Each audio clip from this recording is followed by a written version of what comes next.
আরে ভাই সাহেব লাইনে থাকুন, একটা একটা করে সবার জন্য পিজা আছে। মাংকির হাত থেকে একবার খেয়ে দেখুন যেছেন, ইটালিও ভুলে যাবেন। সিজানের সাথে ফেসবুকে আমার 1 বছরের প্রেম, এখন নতুন হাতে তার বাসার সামনে এসেছি। বিয়ে না করে ফিরবো না। হ্যালো বন্ধুরা, আজ আমার কুকি বান্ধবীর পরীক্ষা। সবাই দোয়া করবেন যেন সে ফেল করে। কি বললি তুই? ওহ দুঃখিত সোনা, মানে সবাই দোয়া করবেন যেন সে পাস করে। বাচ্চারা, তোমরা ঘরে বসে ফেসবুক চালাও আর আমরা হানিমুন করতে আকাশ থেকে লাফ দিচ্ছি। স্যার, আপনি প্লেনের ভেতরে পাত দিতে পারবেন না। ধুর, শান্তিতে পাততেও দিলি না। থাকবো না তোর প্লেনে। ড্রাইভার, প্লেন থামা।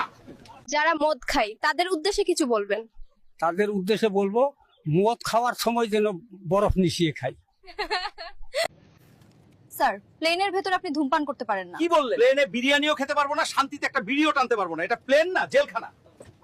ওই কি রে মধু মধু, দেখ আমার স্বামী আমাকে কোথায় নিয়ে এসেছে, একবারে আকাশে। বন্ধুরা, নোয়াখালী থেকে আমরা প্লেনের ছাদে পাবনা যাচ্ছি। কে যেতে চাও?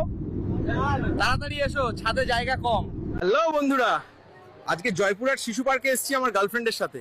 দেখি পুরো পার্কে শুধু কাপল আর কাপল, সিঙ্গেলরা গেল কোথায় রে?